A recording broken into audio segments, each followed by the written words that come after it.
Lahat ng viewers ng Rochelle Antigna vlog, please do subscribe and thank you for all your support. Toitso, ingat.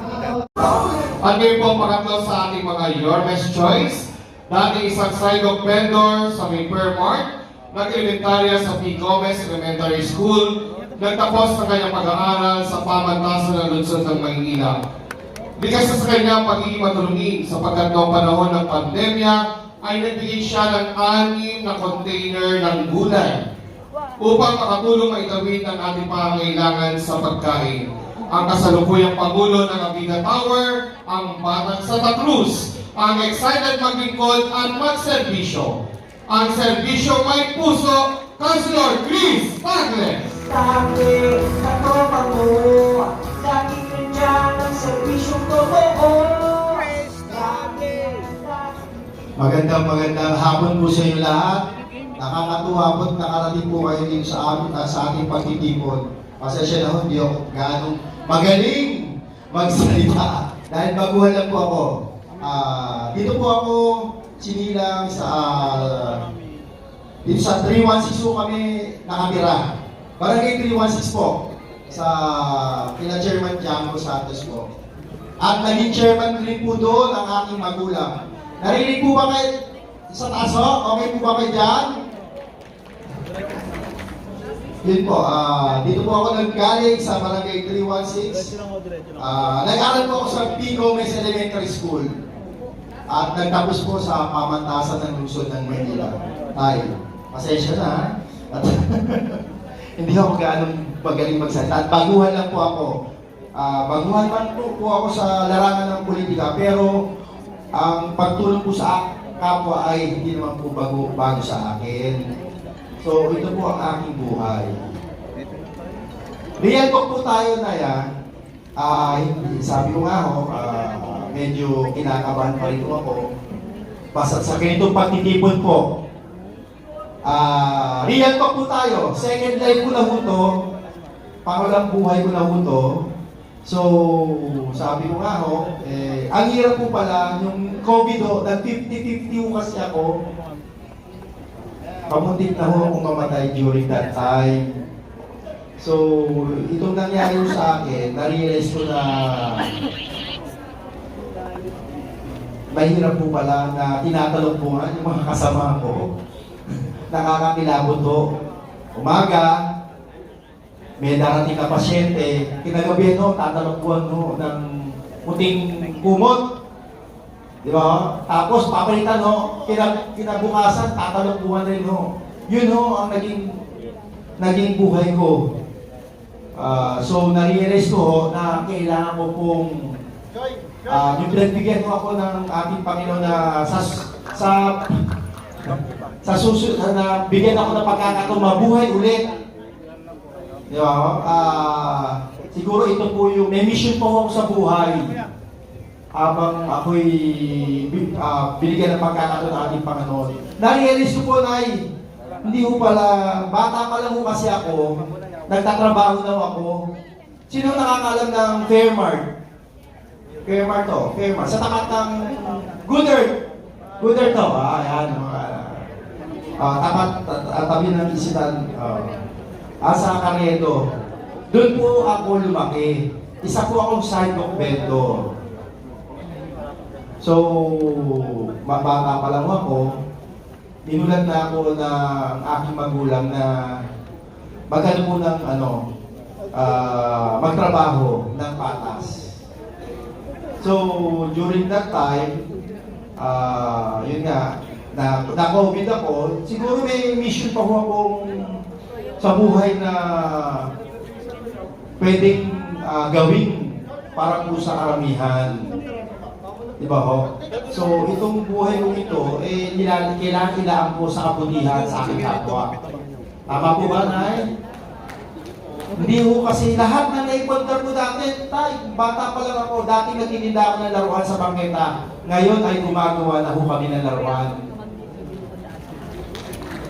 So, na-realize ko, ang hirap po pala na nakaratay ka sa kama. wala ho kayong mahihinga ng tulong kundi ang ating Panginoon. Humiling ako sa Kanya na bigyan ako ng isa pang pagkakataon at susuklihan ko ng kabutihan sa aking kapwa. During that time po, yung pinagbigyan ho ako, dito ko ho inumpisahan. Nag-donate ho ako ng 6 na container na gulay at pagkain sa City Hall. Kaya po ako napatawag ni Yorme Isko Moreno kung tatanggapin ko po bilang katuwang niya sa konseho. Kaya po ako ngayon isa sa Yorme's Choice at tinanggap ko po yun. Ito po yung mga gulay at pagkain na dinonate ko po sa sa City Hall. Bukod po doon, naging presidente po ako ng Avila Tower San Lazaro. Diyan na po sa likod natin. During that time po, dahil mahal na mahal ko po ang aking magulang. Dahil hindi naman po ako magiging tao po ngayon. Di ba ho? Sabi ko ba, hindi ako pasensya na, hindi ako marunong magaling magsalita.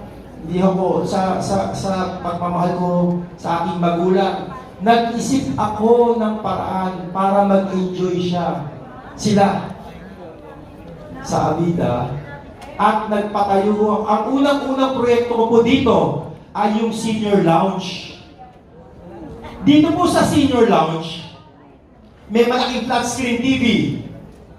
Nagre-relax po dyan ang mga seniors. Naka-aircon. May Netflix. Nanonood po sila ng movie. May libreng refreshment, coffee, tea, and juice.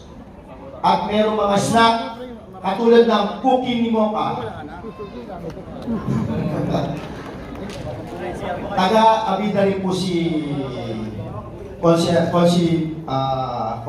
Mocha Uson at nagbibigay po siya ng mga cookies sa mga seniors.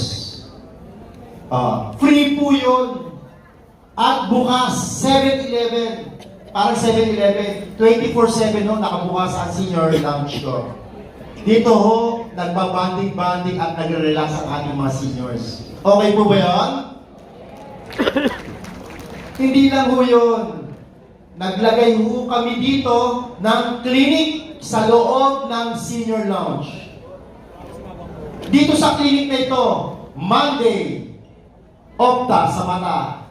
Tuesday, Pedia sa bata. Wednesday, infectious disease sa lungs. Thursday, family doctor para po sa pangkalatan. At lahat ng mga doktor dito ay may libreng gamot sa bawat magpapakonsulta po. Wala pong bayad. At ang may pinakamaraming tao po dito sa aming senior lounge na clinic ay yung tuwing Sabado, yung acupuncture. Nag-isip po kami dito, katulad sa pangunguna po ng ating Dr. Romango, yung mga may sakit na hindi na ho magtitake ng gamot na instant gagaling po sila. Yun po ang acupuncture. Isa po siyang ancient way of medication ng mga Chinese po. Yun po yung kaninang tinry ho natin. Tinimo ko lang ho, pero binababa ho namin yan at umikot ako sa bawat barangay.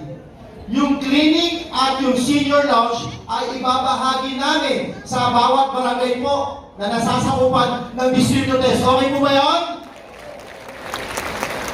Nagawa na ho namin yan. Ibababa ho na lang nga namin yan. Tried and tested na po mga nanay-tatay ko. Okay po ba yun, ay, no? Bukod doon, nagpagawa ho kami dito para po sa kabataan. Nagpagawa kami dito ng study area and computer area para po sa kabataan. Naka-aircon din ho, 24/7 nakabukas.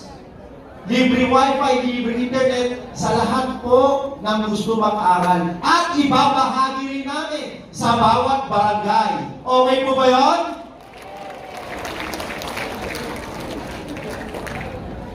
nagawa na ho namin to. Sana po ay mapagbigyan nyo ako para magawa ho namin itong mga magagandang proyekto po, lalong-lalo na po sa mga seniors. Mahal, sabi ko nga po, mahal na mahal ko po ang magulang ko. In return, gusto ko po silang mag-enjoy. Okay po ba yun? Last time, meron rin po akong ginawa dito. Para habang nag-enjoy sila, may ginawa akong konting trabaho para po sa mga seniors na kumikita rin po sila. Dahil sa toy industry, sabi ko nga yung sinasabing may pagkakitaan ng mga seniors. Di ba ho? Yung nagpa-assemble ako ng mga laruan at kumikita rin po ang senior livelihood program po para sa mga seniors sa bawat barangay. Na pwede naman po, tama po ba? Di ba ho? Habang nag-relax sila, nag-assemble sila, di ba? Kumikita pa ho sila. Lahat po ng mga magagandang proyekto po ay pwede natin gawin sa bawat barangay po. Hindi ko namin magagawa po kung hindi niyo po kami tutulungan ng inyong grupo.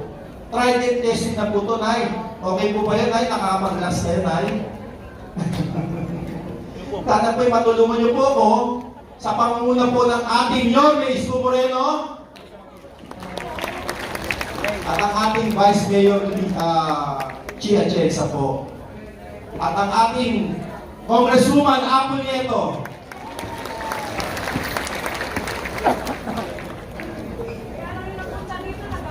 Nay, Tay, mga lolo't lola ko,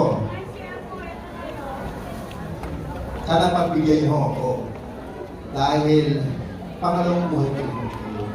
Isa lang po sana pakatandaan po natin na ang gobyerno kayang baguhin ang buhay niyo. Ngunit nasa inyong mga kamay ang pagbabago ng gobyerno. Tama po ba? Hindi po ako mangangako, Tay.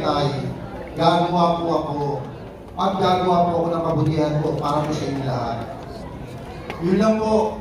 Maraming salamat po. Manila, God first po. Thank you very much po.